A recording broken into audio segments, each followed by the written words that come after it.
श्री शिवाय नमस्तुभ्यम। हर हर महादेव। ओम नमः शिवाय। आज की यह वीडियो उन लोगों के लिए बनाई गई है जो कि हमेशा कमेंट करके बोलते हैं कि जीवन की समस्याएं खत्म ही नहीं हो रहा है। चाहे वह समस्या किसी भी प्रकार की हो, किसी भी प्रकार का पितृदोष हो, ग्रह संबंधी, पारिवारिक समस्या या नौकरी संबंधी किसी भी प्रकार की समस्या से लोग घिरे ही रहते हैं। तो पूज्य गुरु जी की कथा से सुन करके बहुत ही अच्छी तरह से मैं आपको इस उपाय को समझाने का प्रयास करूँगा। इस उपाय को आप आसानी से कर सकते हैं और यह नमक का उपाय है। नमक से जुड़ा हुआ बहुत ही कारगर और अचूक उपाय मैं आप सभी को बहुत ही अच्छी तरह से समझाने का प्रयास करूंगा। आप सभी ने नमक के बहुत से उपाय तो सुने ही होंगे, लेकिन आज जो प्रयोग हम आपको बताएंगे वह बहुत ही ज़्यादा खास और असरदार हैं, जो कि अपना असर तुरंत ही दिखाता है, जिससे आपको आर्थिक और सामाजिक लाभ मिलने लगता है। तो आप इस वीडियो को पूरा देखकर ही सही प्रकार से समझ लीजिए, क्योंकि इस उपाय की एक ही प्रक्रिया है कि इसको आपको नियम पूर्वक करना होगा। तो आप इसे बहुत ही ध्यान से समझिएगा, जिससे कि आप इसे स्टेप बाय स्टेप कर सकें, क्योंकि हमारे बीच में बहुत से ऐसे लोग हैं जो कि बहुत मेहनत करने के पश्चात भी सफलता उनके हाथ में लगती ही नहीं है और वह हमेशा कर्ज में डूबे ही रहते हैं। परेशानियां उनका पीछा ही नहीं छोड़ता है। यह नमक का प्रयोग उन्हीं लोगों के लिए है जो कोई आसान सा उपाय ढूंढ रहे हैं, जो बहुत ज़्यादा नियमों का पालन नहीं कर सकते हैं। तो ऐसे लोगों को बस एक बार नमक का उपाय जरूर करना चाहिए। नमक का उपाय बहुत ही जल्दी तुरंत की तुरंत चुटकियों में अपना प्रभाव दिखाता है। तो बहुत ही ध्यान से सुनिएगा।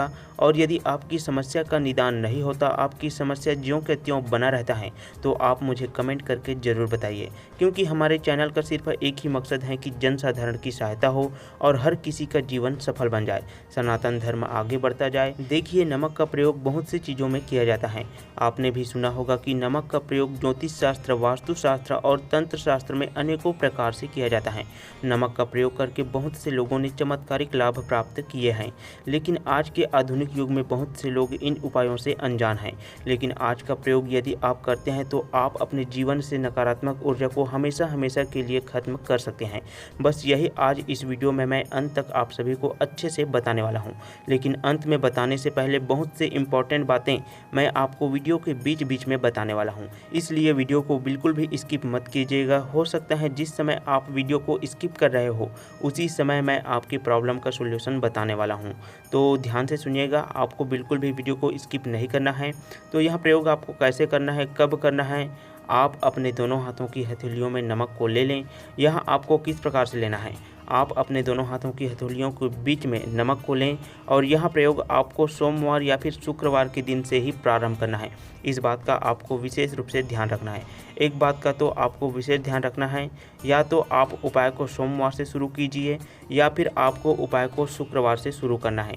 इन दोनों में से कोई भी दिन आप उपाय को आसानी से आरंभ कर सकते हैं। इस उपाय को करने के लिए आप अपने दोनों हाथ की अनसुनी बनाएं और उसमें नमक को भर लें और उसके पश्चात भगवान भोलेनाथ के मंदिर में जाकर शिवलिंग के पास हाथ जोड़कर हाटकेश्वर महादेव का स्मरण करें।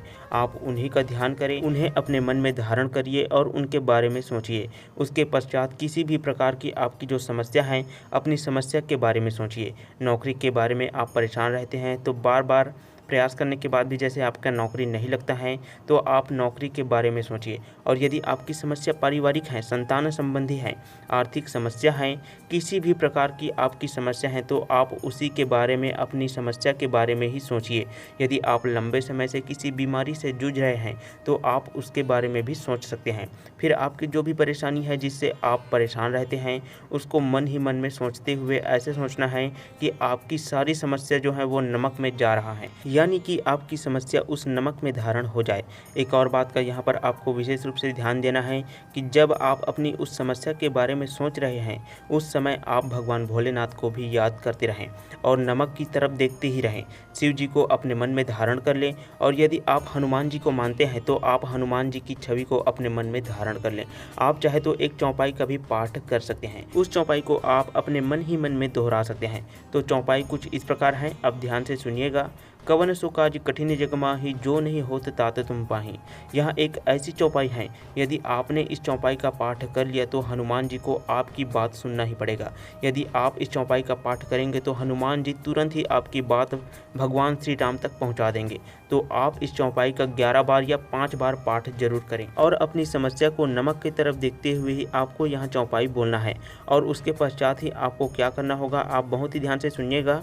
जब आप नमक की तरफ देखते हुए अपनी सारी समस्या उस नमक में प्रवेश करवा देंगे और जब आपके सारे बुरे ख्याल उस नमक में समा जाए, आपकी नकारात्मक ऊर्जा भी उस नमक में समा जाए, आपको यहाँ सब कुछ भगवान भोलेनाथ या हनुमान जी को मन में धारण करते हुए सोचना है। आपको ऐसे सोचना है कि आपके इष्ट देवता आपको इन सभी परेशानियों से निकाल देंगे। ऐसा करने के पश्चात आप नमक को अपने घर में बिल्कुल भी ना रखें और ना ही आप इसको अपने घर में कहीं पर भी फेंकें, ना ही घर के आसपास में बाहर की ओर फेंकें, बल्कि आप उस नमक को कहीं ले जा कर के मिट्टी में दबा दें। चाहे कुछ भी हो, आपको उस नमक का इस्तेमाल बिल्कुल भी नहीं करना है, यानी कि आपको इस नमक को तुरंत घर से बाहर कर देना है। ऐसा करने के साथ ही आपको तुरंत ही आभास होने लगेगा कि आपकी जो भी परेशानियाँ हैं, जो भी दिक्कतें हैं, वो बहुत कम होने लगा है और धीरे धीरे महसूस करेंगे कि आप जैसे जैसे यहाँ उपाय करते जा रहे हैं, आप अपनी समस्याओं से मुक्त होते जा रहे हैं। अब आप इस बात का ध्यान रखें कि जिस दिन भी आपने यह उपाय किया है, चाहे आपने सोमवार में किया है या फिर शुक्रवार में किया है, यानी कि कुल आपको 3 दिनों तक इस उपाय को करना है। यानी कि आपको लगातार 3 दिनों तक आपको इस उपाय को करना है। आपको इसी प्रकार से अपनी हथेलियों में नमक भर लेना है। आप महसूस करेंगे कि जैसे जैसे आप इस उपाय को करते जा रहे हैं, आपकी सारी समस्याएं समाप्त होती जा रही हैं। बस इसी बात का आपको ध्यान रखना है कि आपको लगातार यह प्रयोग 3 दिन तक करना है। यदि आपने सोमवार में प्रयोग किया है तो आपको सोमवार, मंगलवार और बुधवार तक करना होगा। और यदि आपने शुक्रवार से इस प्रयोग को आरंभ किया है तो आपको शुक्रवार, शनिवार और रविवार 3 दिन तक आपको इस उपाय को करना है। अब दूसरा उपाय, जिन भी लोगों को पितृदोष की समस्या है, यदि वह कुछ भी काम करने जाते हैं तो हर काम में पितृदोष अड़चन पैदा कर देता है, कुछ भी काम करने में सफलता प्राप्त नहीं होता है, ऐसे लोगों को क्या करना चाहिए, बहुत ही ध्यान से सुनिएगा। शनिवार के दिन 8 किल आपको लेना है और साथ ही आपको लेना है एक कागज में नमक आपको इतना लेना है कि जो 8 किले आपने लिए हैं वह नमक में छुप जाएं। आपको इतना नमक लेना है। आपको क्या करना है कि आप पहले कागज पर 8 किले रख लें, उसके बाद उस पर नमक रख लें। नमक रखने के बाद उसका एक पुड़िया बना लें, फिर उसको आप पीपल के वृक्ष के नीचे जाकर दबा दें, क्योंकि पीपल के वृक्ष में भगवान विष्णु जी का वास होता है। और वहाँ पर जाकर यदि आप यहाँ उपाय करेंगे तो आपके जो कष्ट हैं वह तुरंत के तुरंत समाप्त हो जाएंगे। अब मैं आपको तीसरा और बहुत ही सटीक सा उपाय बताने वाला हूँ। यदि आपके घर में कोई वास्तु दोष है, जैसे कि आपने देखा होगा कि कई बार लोग बना बनाया घर खरीद लेते हैं, इसलिए वे घर को अपने अनुसार नहीं बनवा पाते हैं। ऐसे में वह अपने घर को तोड़ भी नहीं सकते, कुछ नया सामान भी नहीं लगवा सकते। तो उन लोगों को क्या करना चाहिए, बहुत ही ध्यान से सुनिएगा।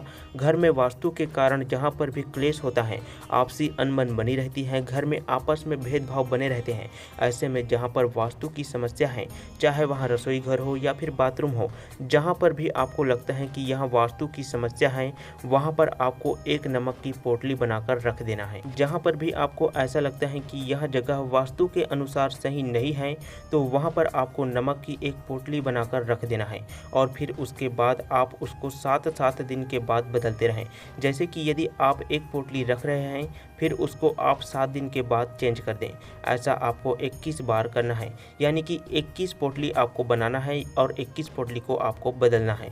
इसी तरह से उस दिशा का पूरा वास्तु दोष खत्म हो जाएगा। नमक में इतना शक्ति होता है कि वह आपके वास्तु को जड़ से खत्म कर सकता है।